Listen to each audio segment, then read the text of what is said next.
This podcast is a member of the Place to Be Nation family. Visit us at placetobenation.com, the only place to be in your pop culture world.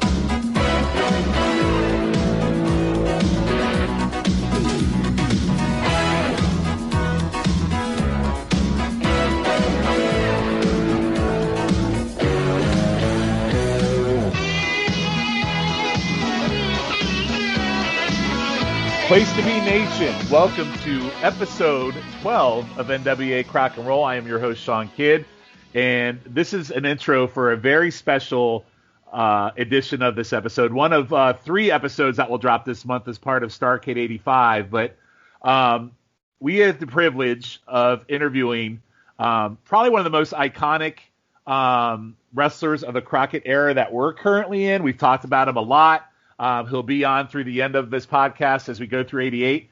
And I am talking about one Nikita Koloff. And I think it's safe to say, if I go to Dr. G first, welcome, Dr. G. Hello. This is great. Yeah, I would venture to say, we won't give away too many spoilers, but I guess I would say it was a hell of an interview, and he's a hell of a guest. You know what? I've interviewed a lot of people in my, past career and everything in radio and stuff, but I have to say he's right at the top of the list. He was very humble guy, but also liked to have fun. Like he didn't seem like, I have to be here to do this interview. Like he legitimately could not wait to get into the interview and talk. It's like he was like, all right, let's hit record already. Like he wanted to get started. Like he was ready to jump right into this thing. So it was, I was always impressed with him, but I'm even more impressed now. He's just, what you see is what you get. He's a really great guy. And I would agree. And for Calum McDougall, hello, Calum. How are you? Good evening. So the interview turned into something very special towards the end, but we're not going to spoil it because obviously we're recording this intro because we've already done the interview, but after you listen to the interview, stay tuned. We'll have some thoughts after the interview as well. And we could share the special Calum feels a moment that took place last night. But Calum, what were your takeaways? Not your takeaways, but how did you feel the interview went before we have people listen to it? I think it went. I don't think we could have asked for a better guest for our first interview like this. The guy he's a, as you two were saying, the guy's a complete gentleman. It was great. I was telling G before we went on last night that I was like so nervous. It was to the point where I thought I was going to lose the ability to speak as I have been known to do when I've been starstruck like that. But within a couple of minutes, you just saw how engaged he was about the whole thing. It was just completely. It put me at ease, and it was just like having a conversation with anybody else on a podcast. It's a fantastic listen. I think everyone's going to thoroughly enjoy it. Yeah, and I would also say I'd be remiss if I didn't say, as of this recording, today is Nikita's birthday, and we did not know that when we recorded with him. So Nikita, if you're listening to this now, we wish you a very happy birthday, and I'm sorry we missed that last night, but we hope all of you enjoy the interview as much as we did talking to Nikita. It wasn't even really an interview. It was more of a conversation, and I give him all the credit in the world. So hope you guys all enjoy it. But before we jump into the interview, I wanted to make sure that we did touch on something relatively quick. And I know Scott and Dr. G touched upon it on this past weekend Saturday special. But unfortunately, we had another death kind of in the era of what we're watching right now, and that's one Jim Crockett. And G, what are your thoughts? Obviously, this podcast was born from the Crockett name and Jim Crockett era and what we're watching. So a lot of meaning to all of us. And I know you spent a lot of time talking about it on our Saturday special, but any other additional thoughts you would like to give about Jim Crockett Jr.?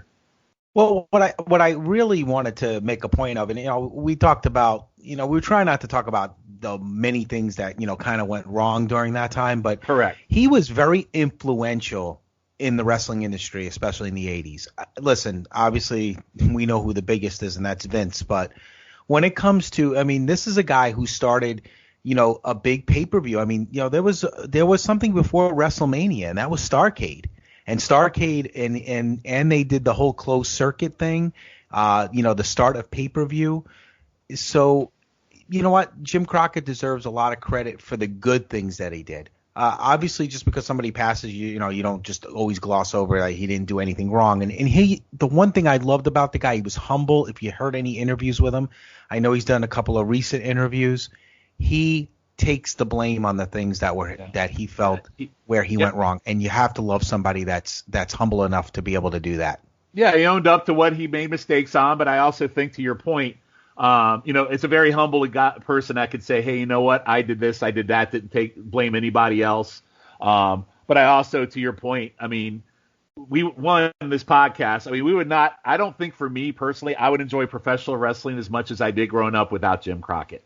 No doubt. I totally agree with you. And so I give him all the credit and love in the world, on par with Vince McMahon for me. And he will, again, a very big loss for the wrestling community, and definitely someone who's Hall of Fame worthy, whatever Hall of Fame he's in, whether it's WWE or any other one. He should definitely be in the Hall of Fame. Calum, what were your thoughts on the passing of Jim Crockett? It was another one that's terribly sad. We seem to be doing this quite a lot on our show, unfortunately.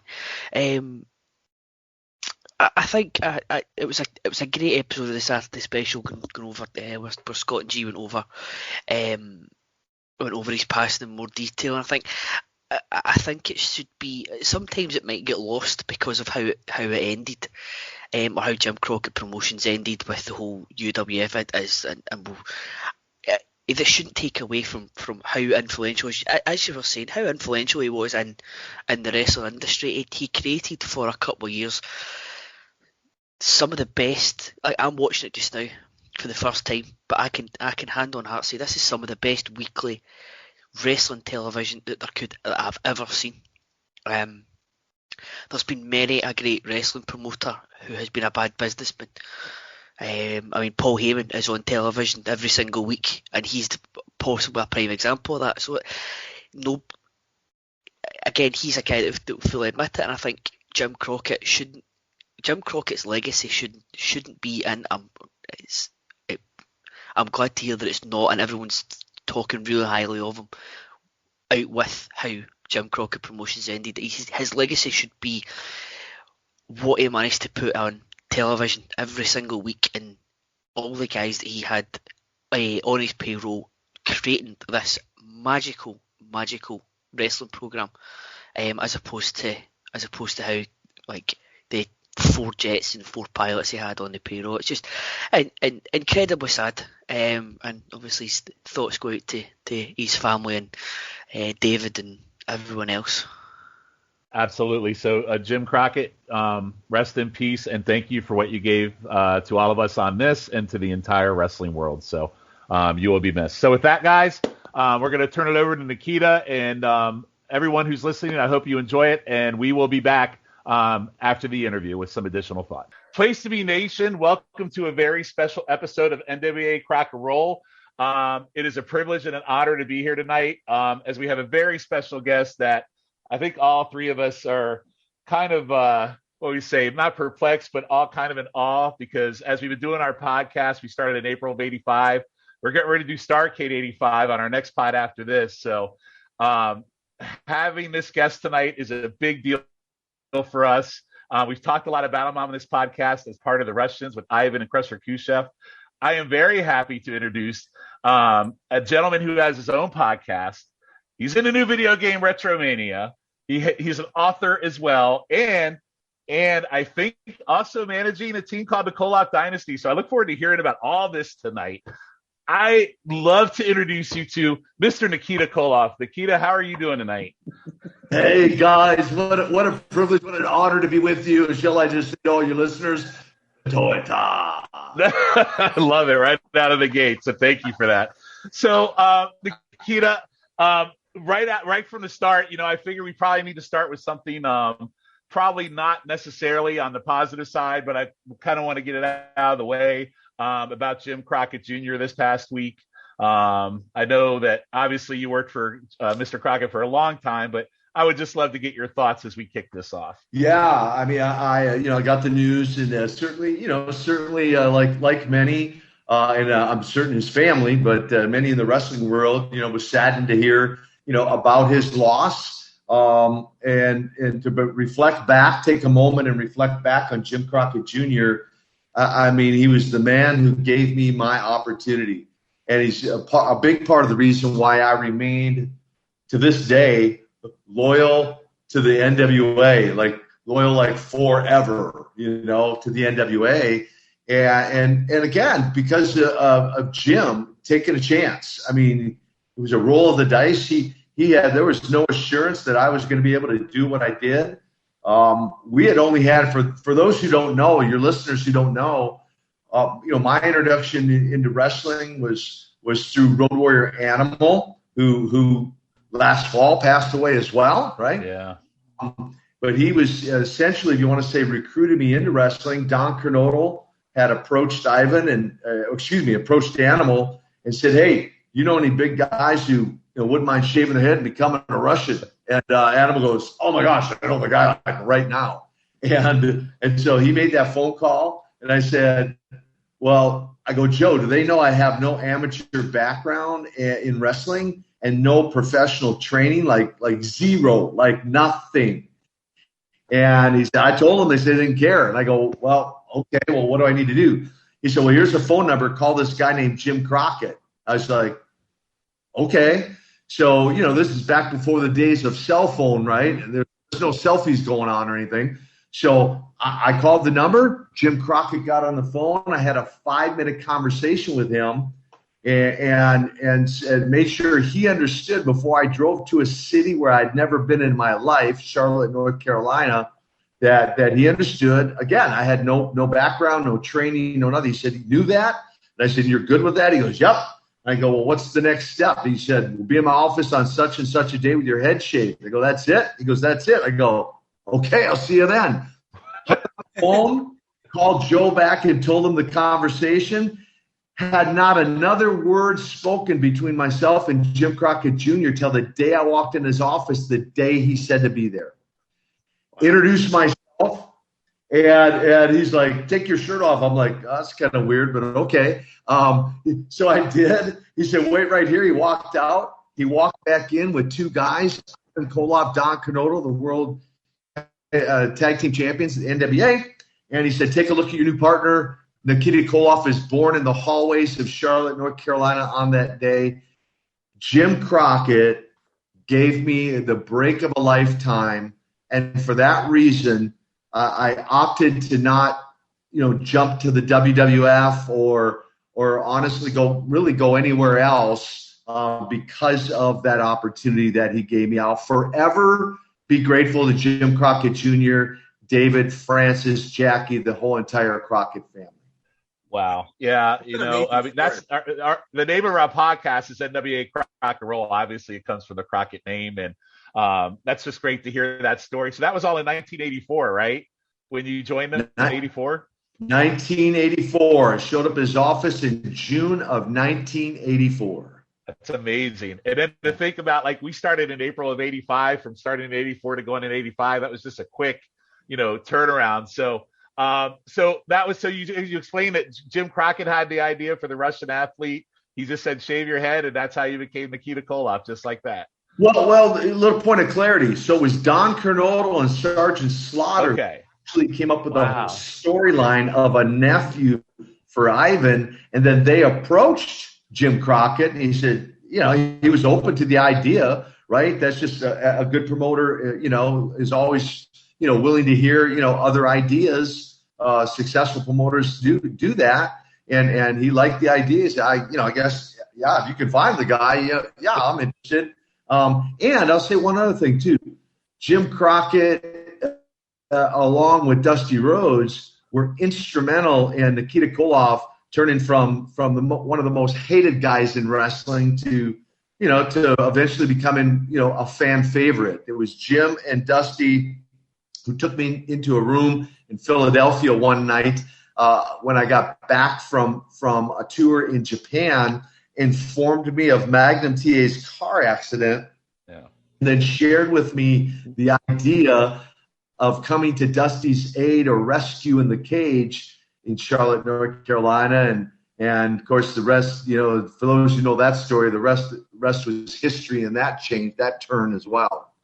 Yeah, and then that was a great turn, Nikita. I remember back at that time, I was a big Road Warriors fan. So when you turned face, I had a whole group of friends, and we in middle school we just used to sit and watch pretend like we had a little group of like the Road Warriors and Dusty Rhodes, and we just have our own little time, during recess, just being those guys. And when you turned face, we were, oh man, ecstatic. I had a friend of mine that he was the biggest Nikita Koloff fan. I mean, when you turned face, he was like, I think he wanted to be you. You know what I'm saying? It was so exciting. Because when you're watching wrestling when I love the 80s, in the 80s, when that heel that you really, really couldn't stand, when they turned face, it was like the best thing in the whole world, because it was like you wanted to be on that back because you respected them when they were a heel, but you hated them at the same time because they were doing their job. But when they turned face, it was like, wow, you were just like, that was the best thing in the whole world. I mean, I remember your turn, when Randy Savage did it, Paul Orndorff did it. Those are memorable times where you just you really jumped on that bandwagon because you were such a hated heel that when you became a face, it was like the best thing that could ever happen. Well, and that's to that point, George, that's really, again, in old school, the old school business was that's the time to turn somebody when they're the ultimate fan favorite or they're the most hated guy, and have the most heat. Because that's when the people least expect it, right? And so that's where you really capture the attention of everybody. And it's pretty funny, too, because I say pretty funny because I'm thinking back on that night in the Coliseum in Charlotte. And once it was after the 1, 2, 3, I'm looking around at the response of the crowd. I mean, guys got their shirts off and they're doing the most muscular, like I would do on my interviews sometimes. And I'm thinking, just a month ago, these same folks were like throwing stuff at me and telling me I was number one in their heart, and now they're chanting my name for 15 minutes. I'm like, this is crazy. Wow. What did you prefer, Nikita? Did you prefer heel or face? That's a great question. My honest answer to that is I enjoyed both. I'm thankful I got to experience both sides of it. Because this question sometimes comes up, I'll go ahead and throw it out there now. If Magnum had not had the accident, I highly doubt, believe it or not, that I ever would have turned face. That I would have just, because he and I, had that best of 7 series. I think we would have. He was being groomed to be the world heavyweight champion. I think we would have rolled right into a long-term program, for the world heavyweight title, for flag versus flag, of course, the dreaded Russian chain matches, and everything else that he and I had done. And so I enjoyed both sides of it. I'm glad I got to experience both sides. So full disclosure for me, I was a huge fan when you were a heel, Nikita, as well. The moment that did it in for me, I mean, obviously you're already a part of the Russian team, but when you sickled David Crockett, I just lost my mind in that. That was like one of the greatest things on TV ever that I've ever seen. And I absolutely loved it. So speaking of that, tell the Russian sickle, how did that come up as your finisher? Because that's for me an all-time great finisher. Well, I guess you'd say from the Russian flag, right? So on the Russian flag is what? A hammer and the sickle, right? Yes. And so in my mind, we start talking about a finishing move. I'm like, backbreaker, okay, bear hug, okay, and I knew other guys threw what's commonly called the clothesline, but I started thinking about, if you watch and you notice, most of the time, when I got in that position, I had the arm kind of cocked. That was intentional. So it would kind of look like the sickle on the flag. And so that's where that originated from. For a while, I kind of played around with like a choke slam that I called the hammer. But that didn't look, or wasn't to me as devastating. So that's why I just stuck with the sickle and tried to make it look as devastating as possible. It's right up there with like the lariat, like Stan Hansen. That's what it reminds me of. It's just a devastating finisher, so it's an all timer. So really, really great.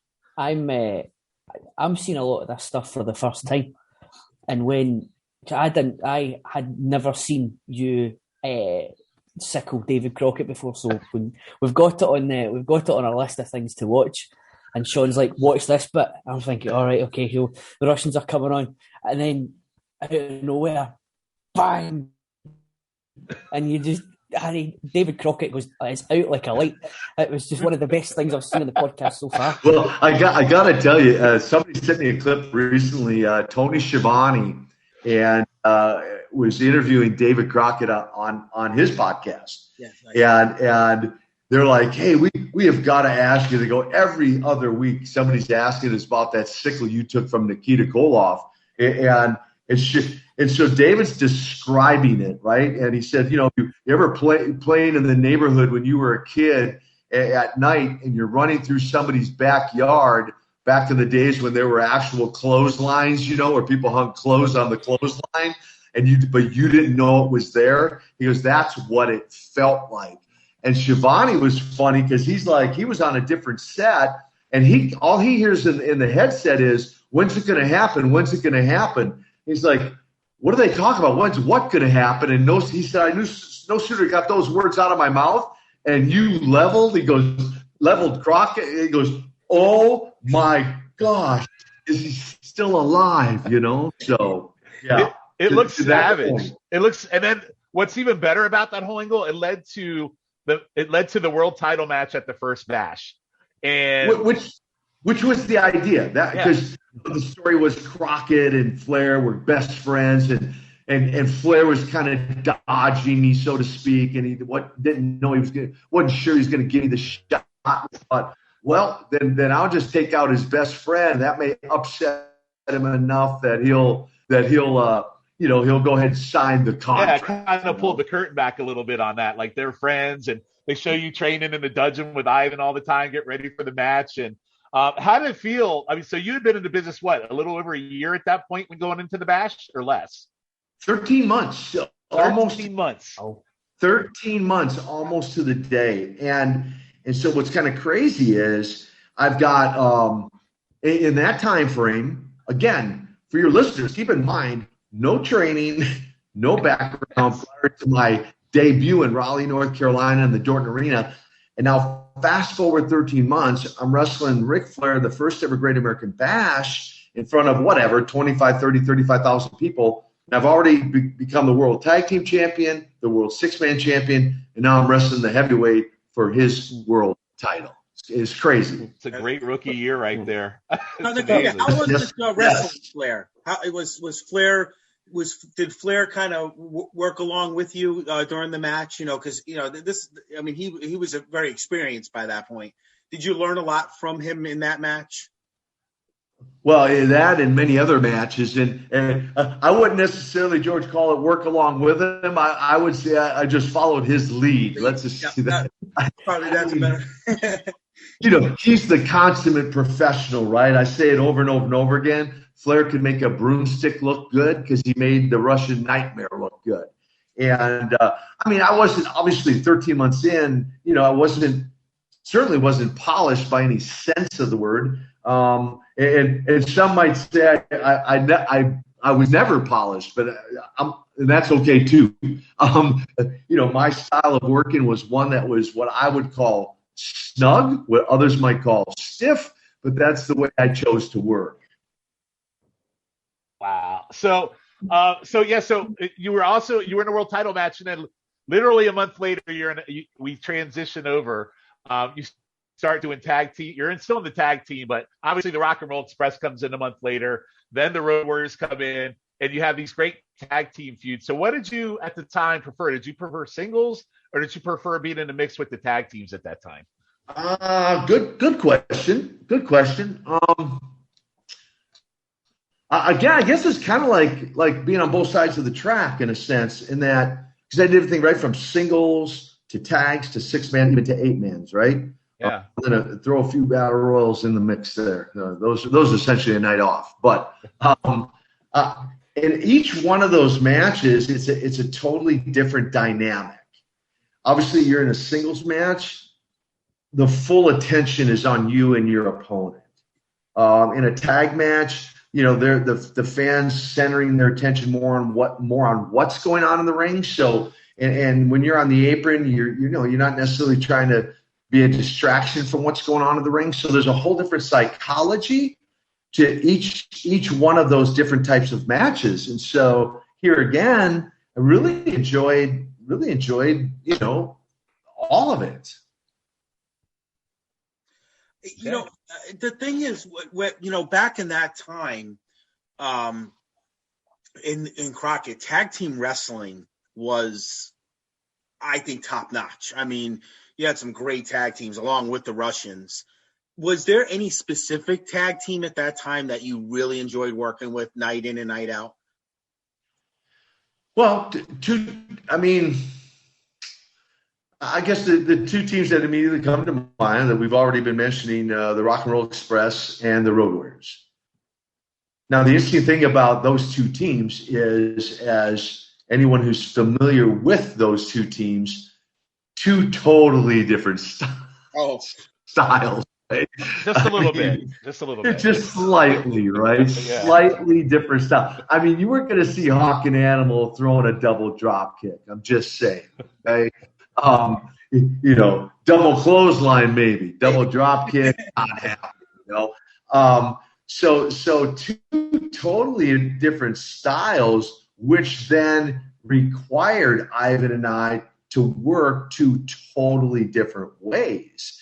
And that's what we did. So, I enjoyed the variety of what I did. So as you went into 86, I know the feud with TA started really heating up in January, getting ready to get for the best of, like, it's like a 6-month build, which is incredible. But one question I had in 86, there was a hot rumor at the time that as WWF was looking at WrestleMania 2, that there was rumors that Nikita Koloff was going to come in to face Hulk Hogan at the time. So many of our listeners that asked that question, is that really something that happened? Was that really true? What do you say about that? Well, there were a lot of, obviously the magazines were hyping it up, right? Hogan against Koloff. And which then only prompted, fans to talk about it. As far as actual conversations, if WWF reached out to me at the time, I missed. They might have left a message on the phone recorder, and I missed it. Right? but to have an actual conversation, no, I did not. I did not have an actual conversation with them. Looking back, would it have made money? Yeah, probably so. I just didn't have a conversation with them about it. Gotcha. I think it would have made a lot of money. So let's do that justice. I think it would have been probably one of the all-time greatest main events at WrestleMania. Right? Calum, you say something? Well, and I have a lot of people say that. They really do. But because and where we are, Tony Schiavone is starting to call you and I love this nickname, the Soviet Union's ambassador of destruction. And I love that nickname. So I'm thinking, if WrestleMania 2 was the Soviet Union's ambassador of destruction against the real American, that would have made. Oh, that would have. Yeah, you could print money at that. But in the end, it didn't turn out too bad. I don't think we missed out on a lot. Well, here's the reality. If you had gone to the WWF at the time, we probably would have missed out on one of the greatest feuds in best of 7 series of all time against Magnum TA. And when I started watching, I'll just tell you this: when I started watching wrestling, I was watching WWF, and I was at my grandparents' house in the basement, and he was watching the NWA. I'd never seen the NWA in '86, and it was you and it was Magnum, and you guys you were being interviewed. You guys went at it. We started this whole best of 7, and literally this series is what got me into NWA and into different wrestling. So what was your take, and how did you feel doing this best of 7 series with Magnum? Because for me, this is one of the greatest things that ever happened in Crockett era wrestling. Well, when I think about, and again, and because Terry and I became great friends, and when I think about it, it's by far it's the number one most talked about part of my career is the best of 7 with Magnum, and so I look back and because our styles were very similar and I had the menacing evil Empire look and of course he had the such a baby face, all American, good guy look. I mean, it just made and the chemistry we had with each other, kind of it just sold itself. And the concept, the idea of a best of 7, kudos to the American Dream, Dusty Roll, the Tower of Power, 2, 3 to be power, if you will. Everybody likes to imitate Dusty. Well done. I appreciate it. I've done that a few times, and I rode up and down the road with him for 2 years. So, kudos to Dusty for the creative genius he was to come up with that whole idea of a best of 7. Yep. George? Now, Nikita, working with Ivan and coming up with your accents, that's, to me, when you guys at that time, when I was a little kid watching that, you guys were Russian. I mean, we so like when I found out when I was older that you really didn't have a Russian accent, I was like, what? What do you mean? Like that to me, because of course I didn't know many Russian people at that time. So you only heard what you heard on television. So that was, to me, you guys were Russian. And then to come find out that even Ivan wasn't Russian. So it was like, we were like in shock about that. Me and my friends when we got older. Well, Ivan lived much closer to Russia than me, for the record. So Vancouver, Canada, much closer to Russia than Minnesota. As far as that goes, but it was. He personified it. Yeah, I mean, he obviously had many years in really perfecting that character that he had. And then I was just thrown into the fire. So I had to really, in a few short months, really put it together, to what it would sound like if I really was from there. And as far as words and sentences and did a little bit of homework, a little bit of studying to find out there's, all kinds of dialects from over there and studied a few of the words. I can't speak. I don't speak Russian fluently at all, but I can count to 10 and speak a few Russian words, and then learn to sign my name in Russian. And so there's a few things that I did to try to, if you want to say, perfect the character on my end as well. Well, I will tell you. I'll tell you that. and me as well. I take that as a compliment, George. I really do. I take that as a real compliment. So anyway, you turned babyface. Obviously, you already talked about the TA incident, turning babyface, and it was just from there. It's just crazy. So you main event Starrcade with Ric Flair in '86. So and then you get into '87. You go to the first Crockett Cup, and then you go into War Games. So can you guys just talk about all these things happened right after you became a face with the Flair, the Crockett Cup, and the War Games? Can you tell us about the experiences with all three of those? Yeah, I mean, of course, Starrcade in and of itself, right? I mean, at the time, the granddaddy, as far as the NWA, the granddaddy of events, Starrcade, and so that was certainly, certainly a memorable moment to be a part of that. Starrcade '86, and of course, I was in Atlanta once again against Flair, and we worked that angle. You talked about building a story. I mean, you talked about the dungeon scene going back prior to the Great American Bash, and even the Crockett, the hitting Crockett and all that. I mean, we spent months building that story without essentially ever even laying a finger on each other. And then you flip it, and now we're building for the Starrcade 86, and again, just continuing the story, running after that world heavyweight belt. So certainly a lot of great memories there. The Crockett Cup in Baltimore, teaming up with Dusty. That was a very, if you want to say, emotional moment, because when that was Magnum's first return back to an arena post accident, and when everyone thought, and including himself, that he'd be a quadriplegic for the rest of his life. Well, he's not, and so it's like he thanks the good Lord for that, probably daily, that he's not, and is very grateful that he recovered as much as he did. But I don't think there was a dry eye in the building that night in the Baltimore arena when he made his entrance down to the ring.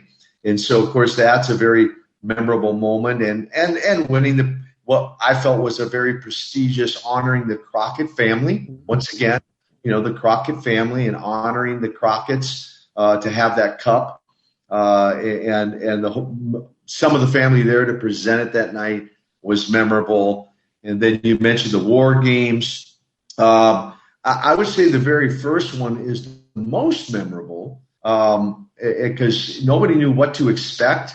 And so we went in with just high anticipation without knowing what to expect. And I can just say it was electric in the building that night. Absolutely electrifying, and how it turned out. And I understand, they're trying to kind of reboot that or whatever. But I will say this for the record: there's nothing like the original. Often imitated, never duplicated. There's just nothing like the original. Absolutely not. And one thing I'd also be remiss that I think from a historical perspective is there. So I'm going back to '86 a little bit in the cage where Flair and the Andersons attacked Dusty in the cage and set off that whole feud. It really started with the Horsemen, and you were in that cage match, so you were actually a part of history and a part of the Horsemen actually being formed. That was part of the angle. Yeah, and I would say, you couldn't have. Once again, nothing wrong with some of the later Horsemen that were put.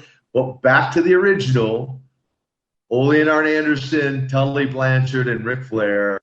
There was just something special about those four in the mix. Now, obviously, Luger came aboard later on and brought a different dimension to the whole Horseman persona. But, man, just something about Ole and Arn and Tully and Rick, and, just their level of professionalism, their ability to perform in the ring. And it could be any combination. It could be going back to a single, a tag, a 6-man, or an 8-man. And in my estimation, you were not going to have a bad match in any of those combinations. It's funny you brought up the original, because one of the things that we have truly loved. So Calum's just watching this stuff for the first time. He's kind of the student, but Dr. G, we call him Dr. G, but George and I, we have grown such an appreciation for Ole Anderson in this watch. And we talk about Ole and Arn, and you brought up them as the original. Ole Anderson, very underrated. I think he gets kind of a bad rap sometimes because they always say how grumpy he is usually, but him and Arn and you, just the talent you guys had at this time, and the original Horsemen and the Russians and Dusty, and there's nothing better than 1985 and '86 Crockett. It's just an incredible roster. Well, and here again, you're talking about some consummate professionals, and when you talk about Ole, I get it, I understand. I've been around Ole, a handful of times. And he's at this stage of life, he's got some real health issues, of his own, right? And so, it is just something that,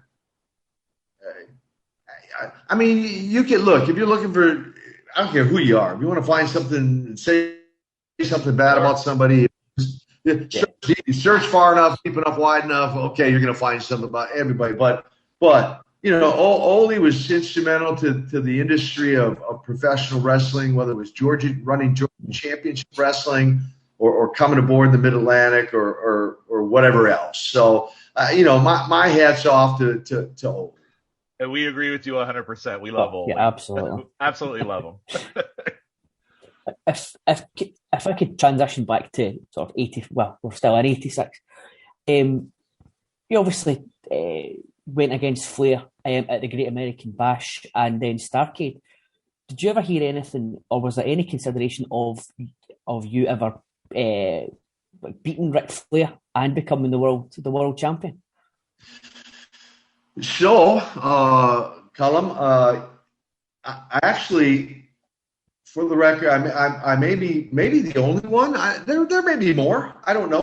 There may be more. But for the record, Rick actually offered the belt to me on 2 different occasions. And for those who don't know, I took a sabbatical from the business. I had a late wife that died of cancer at the age of 26. She was 24 when it was when they diagnosed it. She battled the cancer for 2 years. Partway through, I made a decision that she was a priority, and I had to leave. I mean, I left the main event position, right, to go take care of her. And she eventually, as I said, passed away at the age of 26. And shortly thereafter, got a phone call from Rick, invited me down to his house in Charlotte. We sat poolside, had lunch. And he wanted me to come back at that time and offer me the world title if I would do that. I respectfully declined. He called me a few weeks later, invited me back down again, and tried, if you want to say, sweeten the pot a little bit. And I declined a second time. And so maybe one of the only guys to ever turn it down. I don't know. But that's the actual story, and have no regrets in turning it down, nor do I have any regrets of never having won it. So great question.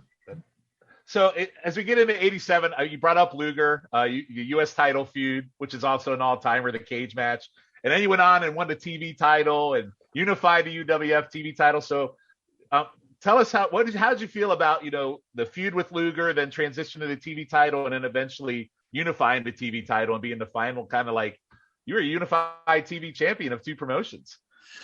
Yeah.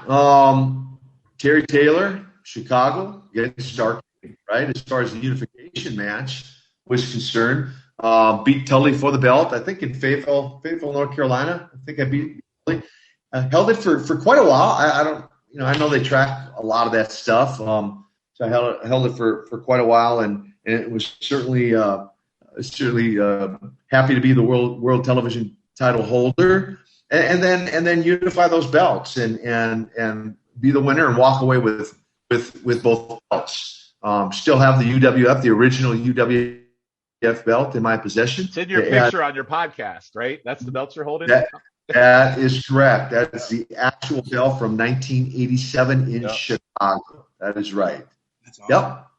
Okay. And for the record, there's been a lot of great TV champions. You mentioned some names already: Tully Blanchard, Arnie Anderson. There's been some really great NWA TV champions that preceded me. And how did you feel about the feud with Luger going into the summer of '87? I enjoyed working with Lex. I really did. A lot, again, people can say what they want. Some look at him and with a favorable light and others don't. But and of course, you guys probably all know, we're the best of friends now. In fact, we do a camp together called Man Camp that we co-facilitate together. And we'll be doing one coming up here in April. And we've done a lot of ministry work together since the wrestling days, and I've had the privilege of mentoring him over the last number of years. But backtrack to the wrestling days. I'm on record to say I'm maybe one of the few guys that actually liked Lex. There's a bunch of guys who will say, that they did not like Lex Luger. But I joke with them. I'm like, Lex, I think I'm like the only guy, maybe one or two, Sting maybe being another, that actually liked you, Lex. But and to his own admission, he was a pretty arrogant guy in those days. And, I would even say, kind of stuck on himself, if you will. And in one sense, he had the body and certainly you might say earned the right in a sense to have the attitude he had when many guys didn't put in the work that he did to look like he looked. And so I would say he kind of, had you might say the privilege of touting what he achieved. And so I look back at those matches and I feel like we had some really outstanding matches. We kind of matched up well against each other. And I feel like we gave folks their money's worth when he and I stepped in the ring against one another. You did. I certainly wasn't a fan of him in that cage match when he beat you, by the way. That's one of the I hated it. He cheated. Well, he cheated. Well, wait a minute. Somebody might say, well, so did you. I go, yeah, well, no, the referee caught you. Did I cheat? No. It was all Dylan's fault. Throwing the damn chair. It was JJ Dillon. JJ, I've not forgot about that, by the way. Don't turn your back on me.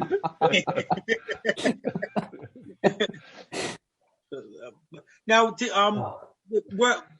with Lex now in current times, was it within the last 5-10 years? I know that he's had a rough time personally, through being sick and even serving some jail time and stuff like that. Was that when you guys, kind of got close again? Yeah. So it's an interesting story to give your listeners just a little short snapshot of that. So we have this wrestling career. Of course, I leave wrestling the tail end of 1992. I saw him briefly in Charlotte in December of 1995, and then would not see him again until June of 2006. So it was about just a little over a decade that we had not seen or talked to each other. And where we were reunited was at a conference, a Christian athletes conference in Phoenix, Arizona, just a couple months prior, after his last stint in jail. A jail chaplain led him to the foot of the cross, and he had surrendered his life to Jesus. And then he came out with the chaplain to that conference, and we were reunited. And there was just an instant connection there. I mean, I'm not even going to say we picked up where we left off. It was even better than when we left off, because when we left off, we were just both in a different place at that point. And so I began a process of seeing him on a very regular basis and meeting with him. He was living in Atlanta. About a year and a half after that, he had that very serious spinal cord, paralyzed from the neck down. And like Magnum, he was supposed to have been a quadriplegic for the rest of his life, lifted out of a bed, fed, shaved, and the whole 9 yards. And it's really he's a miracle, like for real, because he went to the Shepherd Spinal Center in Atlanta, and he's part of a very small group of people who ever, under their own power, walk out of the Shepherd Spinal Center. He has that miraculous story. Now, like Magnum, he never fully regained, all of his body. And so it wasn't necessarily that he had been sick as much as he had this kind of a freak injury. And so since that time, losing 100 pounds of body mass, but I have been with him. In fact, he lived with me for about 10 months in 2015. That's actually where the man camp and these man up conferences that we do, that's where that was birthed. A vision for that was birthed when he lived with me. And we just, as I said, he's like I call him a peak performance partner. We kind of iron sharpens iron. We kind of learn from one another and really have, when we're together, it's just always a phenomenal time in these camps. Man, we're together with men in these camps, and we just have just an amazing time together. So while we're talking about the camps, can you tell us a little more about what the man camps are while we're there? Yeah, it's essentially in a nutshell, and you know, your listeners can go to mancamp.info, mancamp.info, INFO, and learn more about it. But in a nutshell, our goal, our objective, he and I combine our many years of experience. You know, I tell people he and I aren't experts in anything, but you know, I've got 50 years experience in health and wellness. He's got about the same amount of time in health and wellness. I mean, remember his chiseled body. He's got a lot of knowledge and information to share. And I've got a lot of experience. And then, you know, it's like one of the books I wrote was called, it's on my website in my store, called Wrestling with Success, Developing a Championship Mentality. And so he and I, again, combine our experience of what it takes to become a champion, or you might say successful in life. And we share some of that insight with the guys who come to the camp. And last but not least, you know, this spiritual journey that I've been on since 1993, and he's been on since 2006. We've experienced. So our goal is to send men home to be healthy and or healthier than they already are, physically, emotionally, mentally, and then of course spiritually, and so that they can just, you know, be equipped to be as successful as they would desire to become. That's it in a nutshell. The Man Camp. So it's a Man Camp, and then it kind of leads into from that, you know, and we have lots of other questions, but I want to make sure I ask you about this stuff. Because it's I think it's important, and so your podcast. So your podcast is called Man Up, and it's funny, we were talking about Magnum. I think the most recent edition he was on. So I listened to it. It was fantastic. So tell us a little bit about your podcast. Yeah, and you know, like guys, like many things in my life, it's interesting. We can probably all relate to this. Some of your listeners will probably relate to this. You know, there's many things in my life that I just wasn't on my radar. I mean, wrestling honestly was not on my radar. I mean, you know, as a kid growing up, I wasn't like many of them or some of them, I wasn't like, oh, I want to be a professional wrestler one day. That wasn't a dream for me personally. Professional football was a dream, but not professional wrestling. But a door of opportunity opened up, and I became one. I mean, after I left wrestling, I found myself at an altar 11 months later, surrendering my life to the Lord. And next thing you know, I'm traveling around the world as an evangelist, as a minister, you know, sharing the good news. Again, if you had asked me 35 years ago, you know, would I be doing that? I would have emphatically said, what? No, you know. And so a year ago, Stu Epperson from Truth Radio Network called me up randomly one day. We had only met a couple times at conferences. And he said, I need to come down and talk to you. So he drove down, spent 3 hours at my house and said, you need a weekly radio show and you need a podcast. And I'm like, oh, okay. Well, interestingly enough, I've been thinking, how can I get my voice out there and impact more people in a positive way? Well, hello, a radio show and a podcast, because that can take my voice around the world, right? And so we launched it last fall. It's called the Man Up Podcast. It's on all the major platforms, about 75 different platforms. I kind of take it off the conference that's called Man Up Conference, and we say it's time to man up. And so fast forward just a few months later, guys, that podcast so far has been downloaded into 30 different countries. Wow. Including Mother Russia. Hello. Yes. I would hope so. Exactly. Including Mother Russia. It's downloaded there. And a bunch of countries I've never even heard. I mean, I'm like, Sri Lanka, where is that? I had to look some of these places up, right?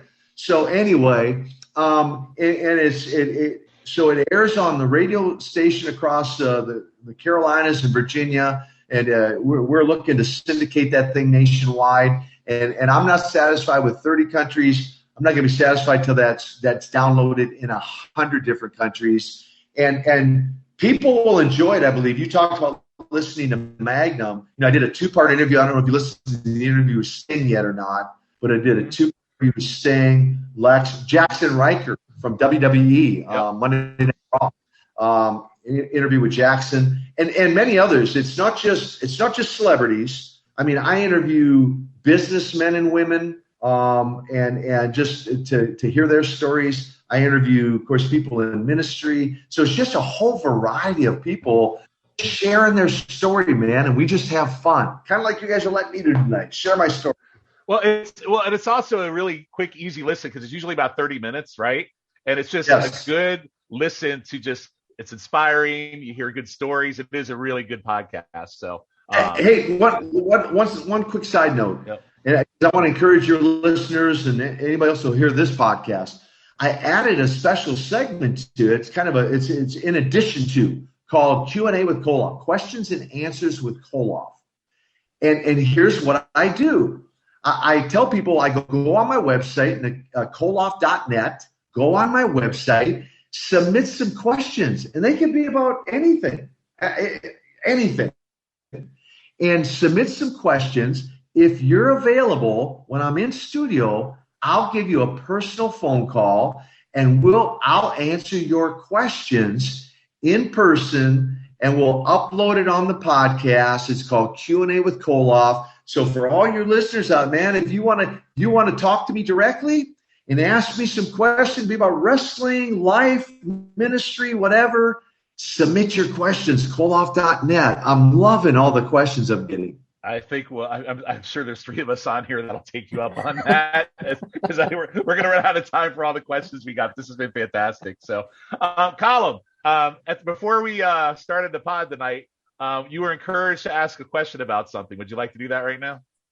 Yes. So I was told I need to ask you a question about. I believe you got a story about Scotland. I do. And Calum, for the record, I love your voice, bro. Like for real, right? Well, full disclosure, that's why we have him on the show. I'm having to really listen carefully to what you're asking, however, but I love your voice. All right, Colin, so here's the deal, okay? I don't know what clan you're a part of, but there's a chance we might be related. Excellent. Okay, so you're gonna make him pass out. I'm gonna pause right there and let you think about that. I'm gonna let everybody go. What the heck's he talking about? I call him. Ready? Here you go. So my mom was born on the English town called the Hayden outside of Carlisle. Ever heard of Carlisle, England? Yep. Yep. So she was born in a little village called Hayden.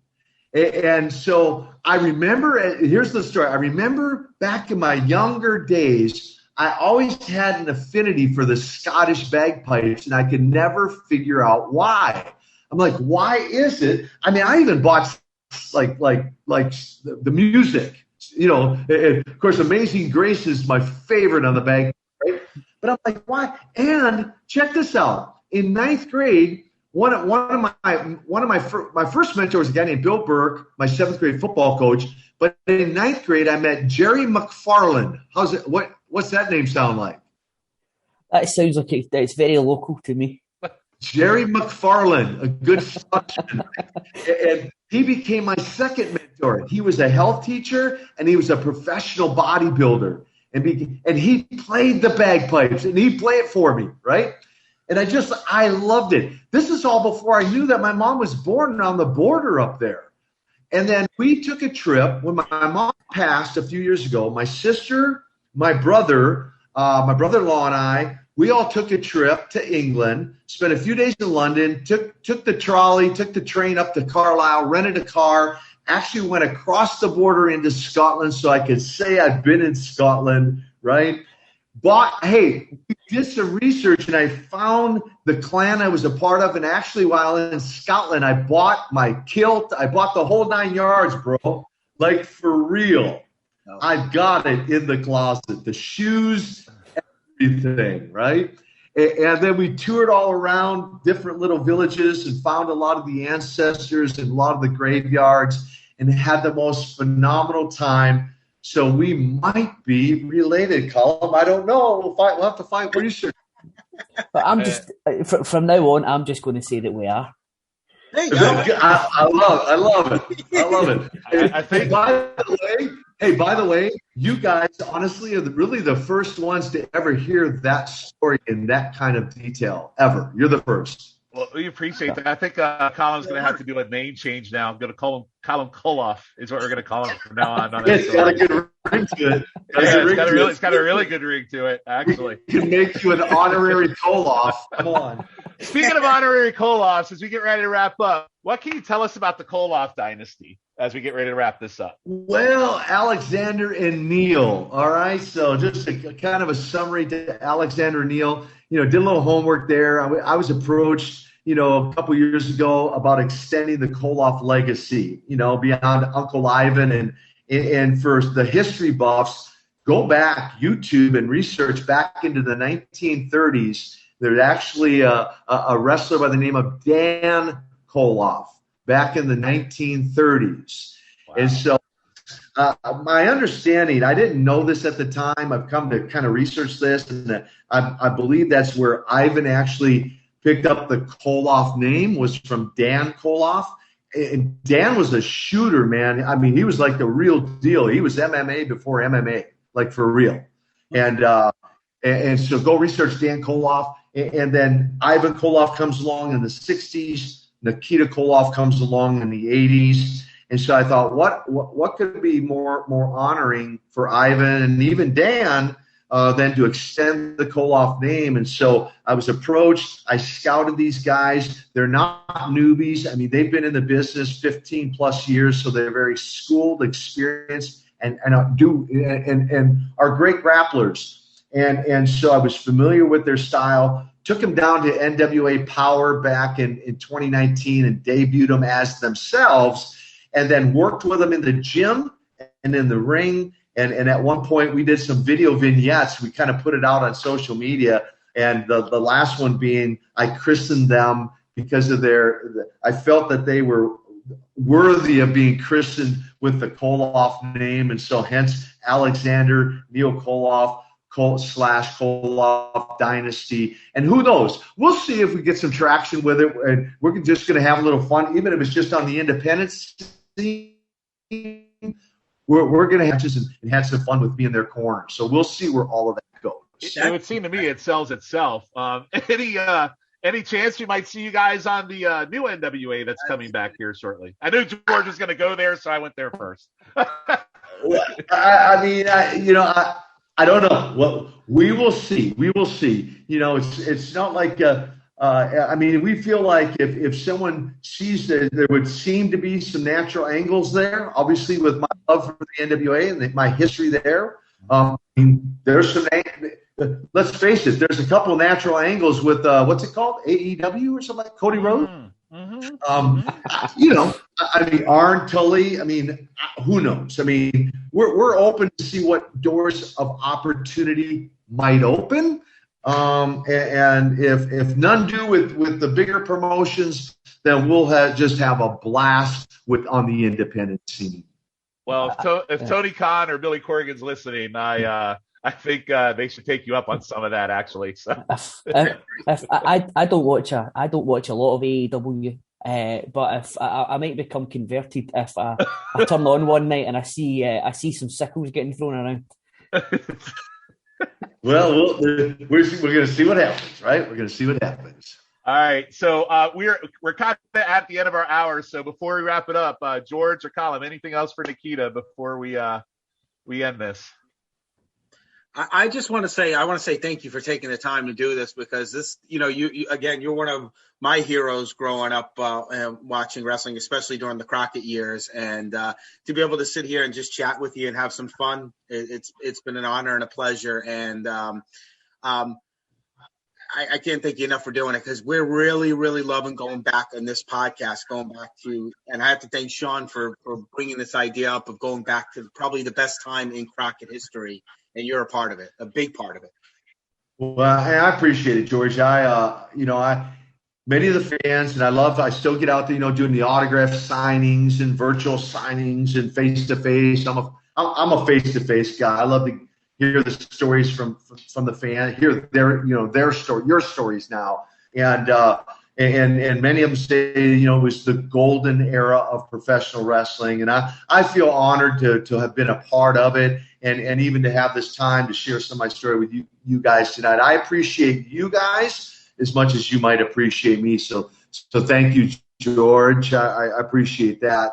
Calum, my Scott blood brother. By the way, if you haven't noticed, he's already changed his name on the chat. He did. That's awesome. That's awesome. I love it.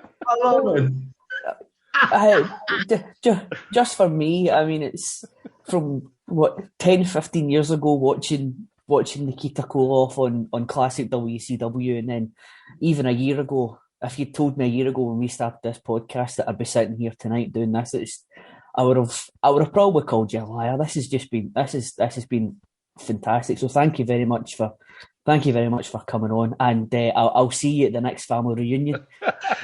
Yes. Hey, one of these days I'm going to get over to Scotland for real, and hopefully we can meet face to face, Calum, face to face. Okay. Oh yeah, I am. I'm all in for that. Don't you worry. Awesome. And thank you, Sean. Thank you for setting all this up, and just to all your listeners out there. I really, a heartfelt thank you for being the fan. I say it all the time. I mean, I say that the wrestling fan is the absolute greatest on the planet, and I mean that sincerely. And I appreciate you setting this up, Sean. Again, I'll just echo what the guy said. This has been a privilege and an honor for me, especially because, like I said, my first watch of NWA was literally you and Magnum. So this is kind of like a dream thing for me doing this. So hopefully maybe one day we can have you back on. But in the meantime, I'm going to take you up on that Q&A, and I'll probably ask you through there. So thank you so much, Nikita. It's been great having you on. No, absolutely. And to all the listeners, check me out on all the social media platforms, Instagram, Twitter, Nikita Koloff, #1 behind it, and Facebook. If you're looking for me on Facebook, look for the one Standing in the River. I don't know if you guys seen this or not, but I'm standing in the river with $1 Million Man, Ted DiBiase, and another friend of ours. It's actually the Jordan River in Israel. We were visiting each other in the Jordan River. That's the real me, or the real me on Facebook. And then and be sure to check out the websites, Koloff.net and mancamp.info, and check out the store. We're adding new things all the time. I got my book on there, Nikita, Tell the Ring of Redemption, which is my life story, and we're adding more stuff all the time. So thank you guys so much. You're welcome. We didn't even bring up the video game, but we'll save that for another day because you Retromania. That's right. I know currently Calum Koloff is playing against Nick Aldis to win the world title with you. I already know that for a fact. So I love it, Calum. I love it. Thank you. All right, Nikita. Thanks again. Have a good night. All right. God bless you guys. Thank you so much. So everyone, welcome back. That was our interview with Nikita. I hope you enjoyed it nearly as much as we did.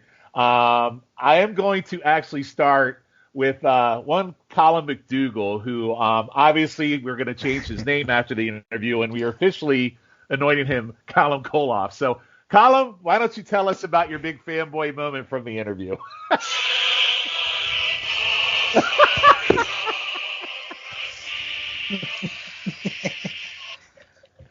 Sure, kid. Dr. G.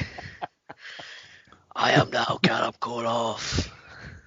And that was what can I say? I mean, the whole speechless just thinking back on it now. I mean, it's not even 24 hours, or just about 24 hours has passed on it, and it still feels a bit surreal. It's just unbelievable is what I can say. So I hope everyone enjoyed the. I hope everyone enjoyed the whole interview as much as I enjoyed the last 5 minutes there. Just excellent stuff. I think it was the last 5 minutes were definitely a great run and a great way to end it. But, I mean, a lot of stories in that, and I loved how he just flowed through it all. He talked about his beginnings in '84, and, for me, what really stuck out to me is how you put it in context in his first 13 months in the business. He didn't know anything in wrestling, comes in, told to shave his head, joins the Russians, becomes a world tag team champion, a 6-man champion, fights Ric Flair at the first bash, all in his first 13 months in the business. And then, we got to talk about the big moment that we all loved. I think we talked about, one of the greatest moments of this pod so far when he sickled David Crockett. He talks about his relationship with Lex Luger. I mean, there was just a lot of good material in there, and we didn't really get to everything we wanted to talk about. So I'm hoping one day we can get it back on. But Dr. G, what did you think? What was your takeaways from the interview? The one takeaway that I never knew about, and, I've heard a lot of interviews with him, or, what have you, is that he was offered to be world champion. Yes. That he met with Ric Flair. I thought that was, and twice, he turned it down twice, and I never realized that. And to be honest with you, he would have been a great world champion, I think, for that time. And your the analogy you made with possibly going to WWF at the time for WrestleMania 2. Wow. I mean, could you imagine that would have definitely been one of the biggest buy rates, I think, if he had come to WWF at that time for WrestleMania 2. Wow. Because that whole thing with US and Russia at that time was so hot. It really was. Those anytime you had a feud with that, obviously it was going big in Crockett, and then you did have it with with Iron Sheik and Nikolai Volkov, in the WWF. But boy, Nikita was such a monster. He really was. And for a guy that had no experience, what I love about it? He's humble about it. He's like, I don't consider myself a great wrestler. I mean, I was learning on the job. So, yeah, just a great guy. I loved it. It was I think I had a mark out moment, but nothing like Calum. I mean, I got a brand new cousin. Well, I had a mark out moment myself. It was kind of like, if as a kid when you're like 13 watching this stuff, and for me it was a huge like dream moment for me. It's kind of like meeting one of those like guys you just grew up watching, and I totally marked out last night. I think Calum will tell you, and I know he's about to say something, but I had a hard time falling asleep after talking to him. But Calum, you were going to say something else? I was going to say, I mean, you've got your podcast persona, Sean, is that you're a bit of a grumpy git, but you were grinning from ear to ear. I can imagine that your cheeks must be sore this morning when you woke up, because we were all the same. We just never stopped grinning from the moment that he came on, and it was the thing that shocked me as well was when he said that he had no training, no amateur background. His first training session was right before he started. His first training session was after he started with Jim Crockett Promotions, and people always talk about Brock Lesnar, and it was on Twitter today about Kurt Angle's first year in the business being the greatest, but in many respects Nikita's is probably far more impressive, because he went from nothing to having, and we watched the Bash match, and he's managing to get the crowd riled up to the point that there has to be police stopping the fans from entering the ring. There was a fan entered the ring. He sold out a stadium in Jim Crockett country with Ric Flair, all within 13 months. So I think in many respects Nikita Koloff's first year in the business is much more impressive than Kurt Angle's. I think they deserve it. They're both right up there. They deserve to be talked about in the same vein, in my opinion. Yeah, and the last thing I will say is, not only telling great stories, but also, telling some personal stuff as well. He talked about his wife that he lost at a young age, and talked about that when it walked away from the business. To Dr. G's point, none of us knew that Ric Flair offered him that world title, which is absolutely incredible.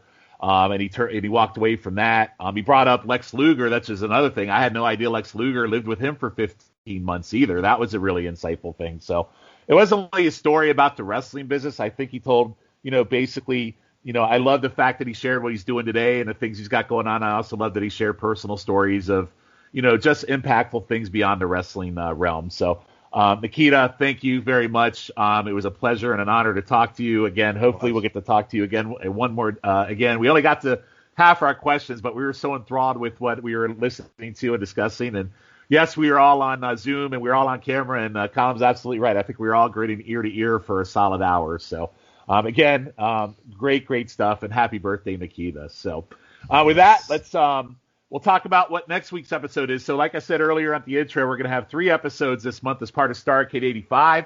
So next week on episode 13, we are going to do a special watch. I'm calling it Crock and Roll, episode number 13, Starrcade 83 and 84, before Crockett. And technically, were they with Crockett? Yes. However, it is before our podcast started. We started in April of 85, and these obviously took place in 83 and 84. So basically what we did is I went through those and picked wrestlers that we have watched during our podcast run so far and the matches they did at Starrcade, and we're going to talk through those matches that are Starrcade 83 and 84. And our special guest will be one Jacob Williams. Not Jacob, Jambalaya Jake. Again, Jake has been on this podcast. I think this will be his third time, guys? I believe so, yeah. Yeah, so I think this will be Jake's third time on this show. So look forward to having Jake on. He's always fun, always gives good perspective, and he always has a good time when he's doing these podcast watches. So with that, Dr. G or Calum, anything else you would like to add to this episode of Crock and Roll before we say goodbye? I just say thank you for organizing this, Sean. Calum, anything from you? Oh, you're welcome. I did. Don't thank me, man. This was for our audience and for us to be.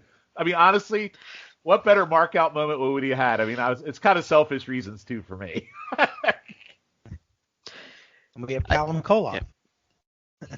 What's better than that? Yeah, I mean, thank you, Sean, for reuniting me with a long lost cousin.